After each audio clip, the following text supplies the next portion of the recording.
Au Moyen-Orient, les affrontements entre Israël et l'Iran ont pris une tournure particulièrement alarmante.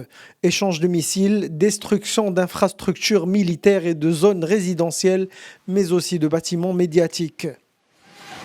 I'm seeing it much more of the same essentially with the Les Iraniens essayent de contre-attaquer pour retrouver une certaine crédibilité militaire.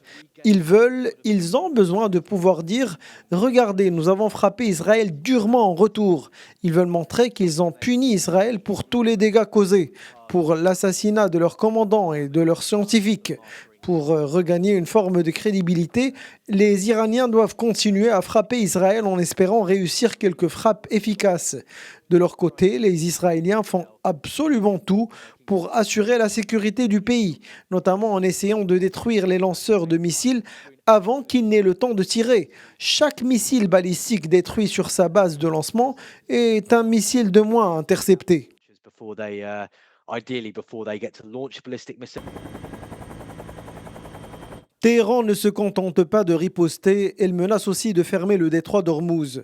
Face à cette menace qui irrite particulièrement les États-Unis, Donald Trump aurait donné l'ordre de préparer une vingtaine d'avions ravitailleurs et un porte-avions polyvalent américain à propulsion nucléaire pour les déployer à tout moment. Les observateurs prédisent d'ores et déjà la fin proche de l'Iran.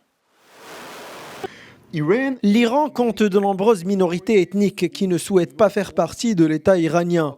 En tout cas, pas sous un régime centralisé, très répressif.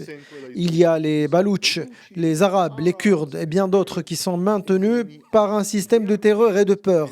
Si Israël frappe à la fois les centres de commandement et de contrôle du régime, mais aussi les structures locales, il se pourrait que dans un avenir proche, et ce, même sans intervention directe d'Israël, le régime iranien soit confronté à de multiples soulèvements internes.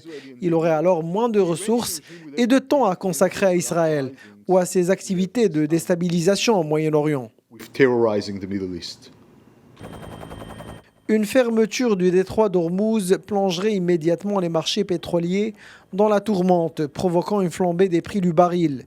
Le risque n'est pas seulement économique, une escalade militaire directe entre Israël et l'Iran pourrait embraser tout le Moyen-Orient. Sur fond de rivalité géopolitique, le Moyen-Orient pourrait basculer dans une nouvelle ère de violence aux conséquences potentiellement irréversibles.